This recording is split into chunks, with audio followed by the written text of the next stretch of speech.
Hey guys, welcome back to another CZ Reacts, where you watch the fun, weird, crazy, and interesting and question everything.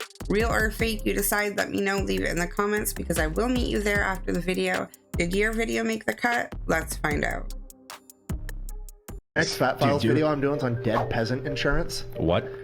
So apparently you can just take out life insurance policies on anybody, whether you know them or not, with or without their permission, as long as you have their personal information. You can still do that to this day? Allegedly. Dude, Chinese steelworking facilities have to be making a killing. I think the first people that made it mainstream was a company called Winn-Dixie. They got busted. Multiple companies have been busted since, I believe including Walmart. These companies would just take out life insurance policies on their employees. Well, then somebody figured out at the corporate level, well, what if we just start taking out huge life insurance policies on all our morbidly obese, unhealthy employees? And then they would carry life insurance policies, and then when they would die, they would get these huge payouts. And in one of the corporate memos from one of the companies, it was literally referred to as dead peasant insurance, and they got busted for it. Wow. Oh my god. Dude, it's fucked. You cover some dark shit. It's really bad. That's awesome. It's like, this is the morbid, dark side of capitalism. Holy shit. I'm shocked, but I feel like I shouldn't be. Like, why is this surprising? But that's absolutely insane. They have your personal information, so they take out a life insurance policy on you. Do you guys think that's real? I mean, the story is crazy, but I'm like, I probably shouldn't put it past them. Winn-Dixie worked for them way back in the day when I was really young. And Walmart at one point. So, what do you guys think?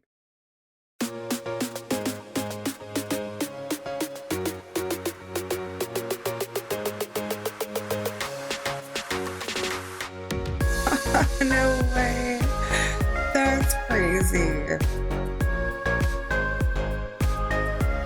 I mean, I guess my food to me quicker and it's still hot. I'm okay with it.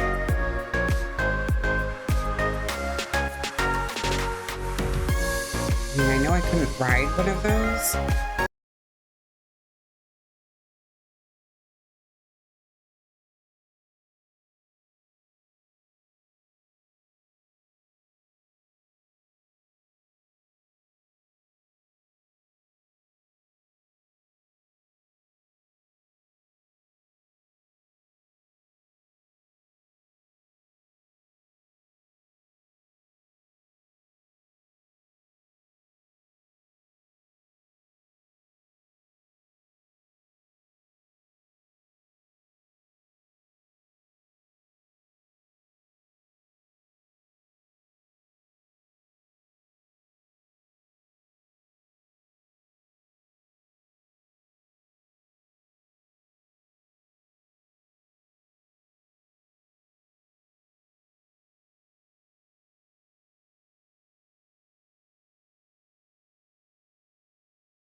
That would also be fun to take a class to do.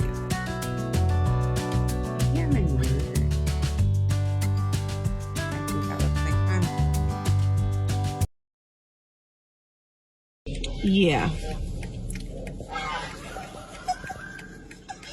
Oh no. You got dinner for every holiday meal. Oh man. Just run. Just run.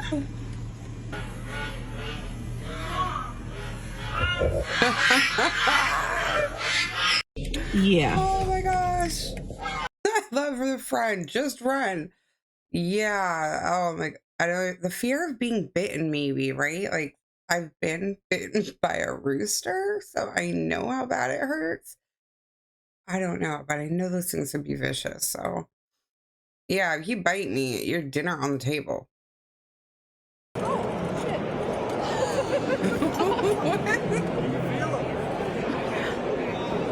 Yeah, you can touch the legs. They're real. Yeah, touch the legs. Gosh. It's real.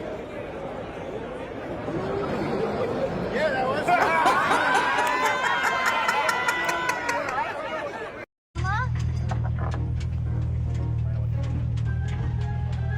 He is a baby. he took your bucket? Oh my god! Oh my god, that is the cutest thing ever! He's so happy. Put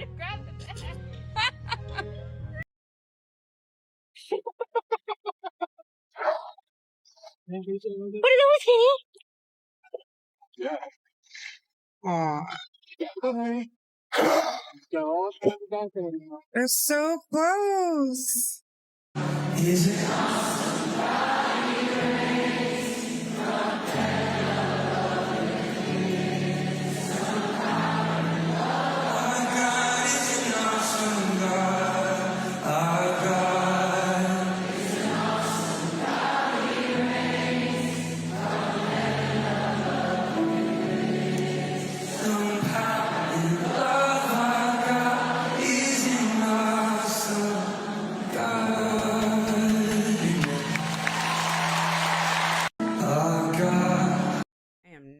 Gonna force my love for Jesus on any of y'all, but I am gonna let you know that I love him, and when I come across anything like that, I'm a jam to it.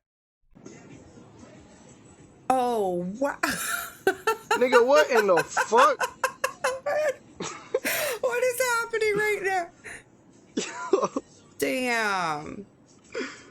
Seen this video. I think that God speaks to me through my thoughts. I was just wondering, like, I know that our heart and our mind are evil. So how can I discern between the thoughts that are mine and that are evil and the thoughts that God is planning with it? When we read scripture, we begin to change the way we think. So when we read scripture, Romans 12:2 says, don't be conformed to this world, but be transformed by the renewal of the mind. God's not going to give you a thought that pulls you further away from him. So here's some of my prayers and thoughts. Number one, praying what David did at Psalm 139. Search my heart, God. Please help me make this decision. Give me the right answers and tools necessary, God. Second thing, if you make a decision thinking God is leading you to make the decision and it's wrong, there's grace because you thought God was leading you to make the decision. If you make a decision and it's right and God was leading you to make the decision, you just built that spiritual muscle. It's the same way with the gym. You've got to build that muscle. Sometimes it's the simple steps first. Go pray for that guy. Go get that homeless guy a meal. And as we do that, we begin to build this muscle of what the thoughts God plants in our mind look like, sound like. And then when he starts planting other stuff in our mind, we begin to act on those other things.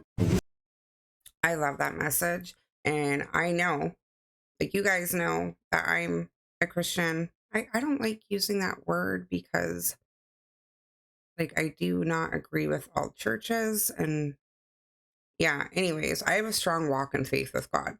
And I know that some of you do not, and you're still here subbing, and I love that. It's not my job to judge you, and, you know, you guys don't care what my belief is, so I really love that. We can beat back and forth and not argue about our faith and belief. But I can relate to that message because I've had my own experiences where, you know, I have been wrong and have had grace in my life, or I have been praying about something and been brought to, or had the relief brought to me, or just something has worked out amazingly and it was nothing but a miracle. So I do believe and can relate to that message. And I love that all of us here can always have a good time and leave, you know, the personal, we can talk about it or not talk about it. And that's what I love about it. I need some blind reacts. I need some stitches. I need some duets. I need something out of this because, Lord, have mercy, the conversation I just had. So I'm at the store. I'm just picking up a few things. It's not that deep. But the one thing I need to go get is down the femme aisle.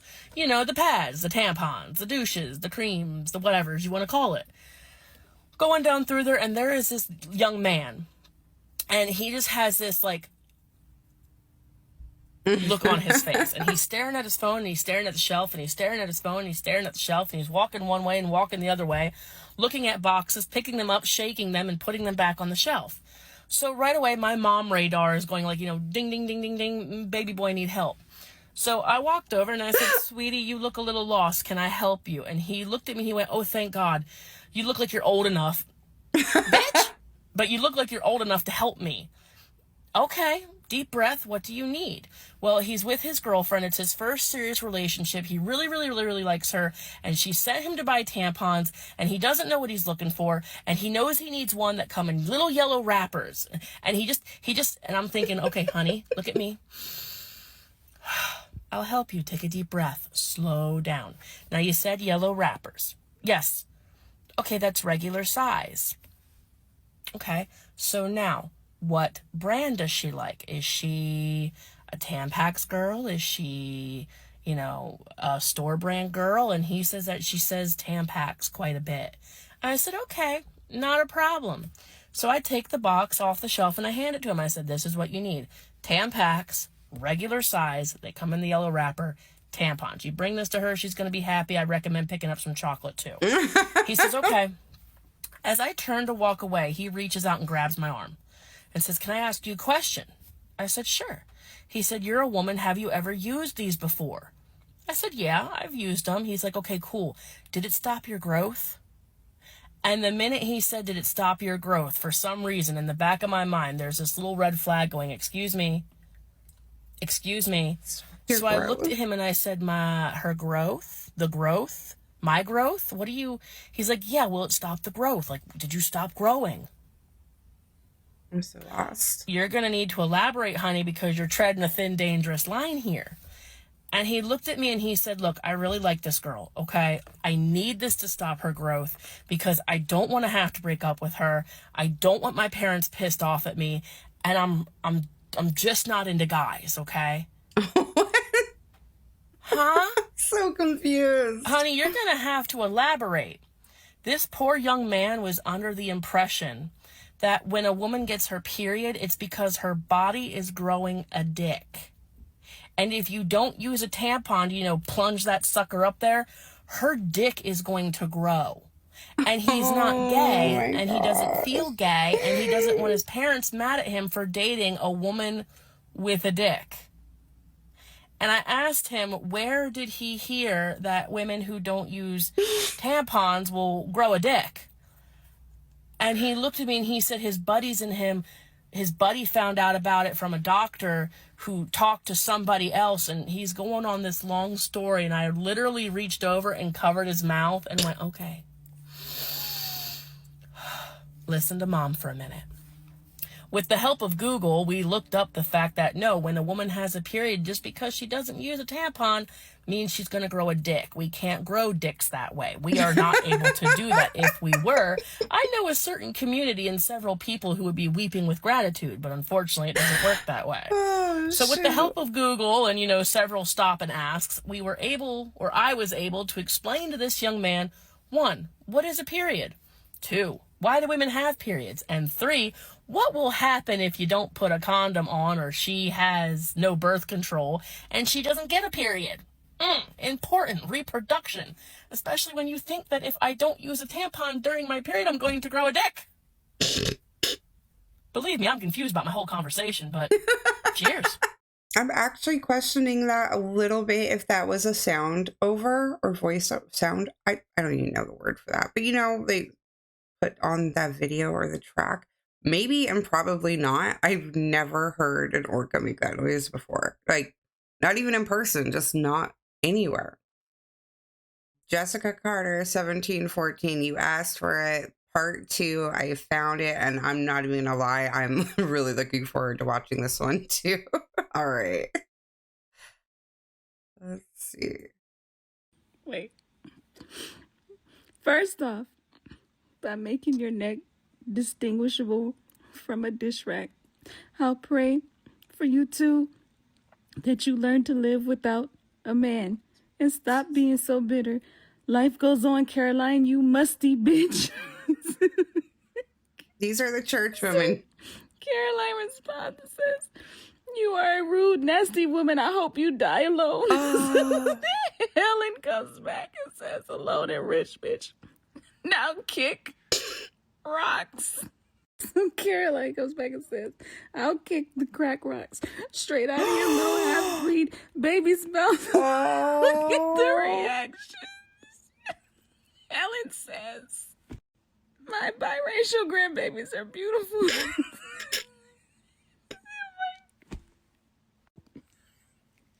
And I can't.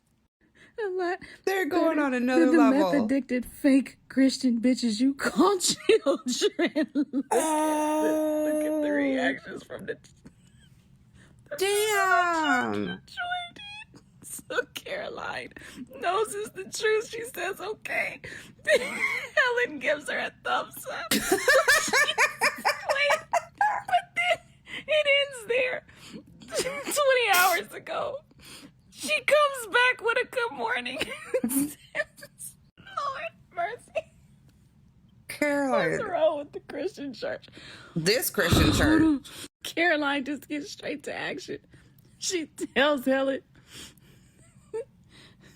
excuse me, your comment on my friend's post being rude.